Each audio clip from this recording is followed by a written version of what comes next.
আমরা বাংলাদেশে অনেকগুলো মাজার ভেঙে ফেলছি। আসলে বিষয়টি হলো যিনি মাজারে শুয়ে আছেন উনি কিন্তু একজন আল্লাহওয়ালা মানুষ। যেমন সিলেটের ভিতরে হযরত শাহজালাল রহমতুল্লাহ আলাই, উনি একজন আল্লাহওয়ালা মানুষ, অর্থাৎ আল্লাহর ওয়ালি। তো উনি তো দোষ করেননি, দোষ তো করেছেন প্রত্যেক মাজারে থাকা মানুষগুলো যারা গাঁজা খায় এবং গান বাদ্য করে তারা। তো আমাদের উচিত ছিল যে আমরা যারা মাজার ভাঙতেছি, আমাদের উচিত ছিল যারা এইসব কাজ করতেছে তাদেরকে প্রতিহত করা, তাদেরকে বাধা দেওয়া। তো আমরা কি করতেছি, একজন আল্লাহওয়ালার কবরকে আমরা ভেঙে ফেলতেছি বিভিন্ন জায়গায়। তো আমরা এই জিনিসটা আমরা সবাই লক্ষ্য করব যে আজ থেকে যে যতগুলো মাজার আছে মাজারওয়ালারা দোষ করেনি, দোষ তো করতেছে প্রত্যেক মাজারের ভিতরে যারা নেগরানি দিচ্ছেন, অর্থাৎ যাদের দ্বারা পরিচালিত হচ্ছে। মাজার আমরা দেখলে জিয়ারত করব, একটা মাজারে যে কোনো জিনিস আমরা জিয়ারত করতে পারি।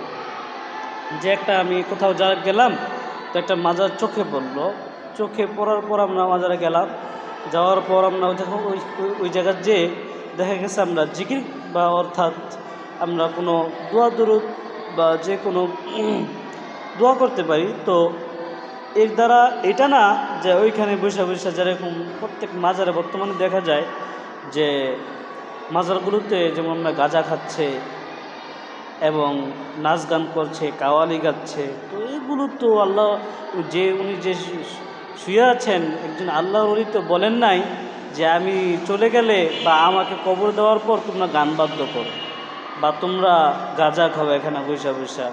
তো এগুলো তো বলেন নাই, বলছে যে তোমরা যতটুকু পারো দোয়া করো।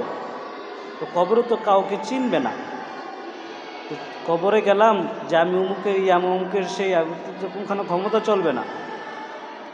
তো একটা বিষয় হলো আমরা যারা বাংলাদেশে বর্তমানে যারা মাজারগুলো ভাঙতেছে তাদের লক্ষ্য করে একটি কথা হলো যে যারা শুয়ে আছেন তো ওনারাও তো বড় বড় আল্লাহওয়ালা মানুষ, ওনাদের কবরকে আঘাত করার দরকার নেই।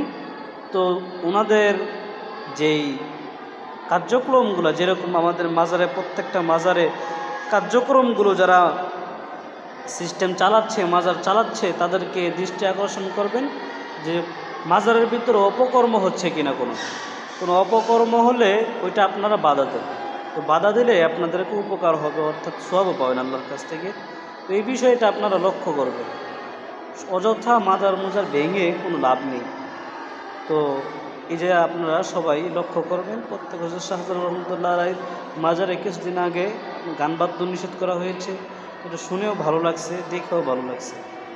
এরকম প্রত্যেকটা মাজারে যেন দোয়া হয়, অর্থাৎ জিয়ারত করা হয়, কিন্তু অযথা অপকর্ম যেন না হয়, আমরা এদিকে সবাই লক্ষ্য করব।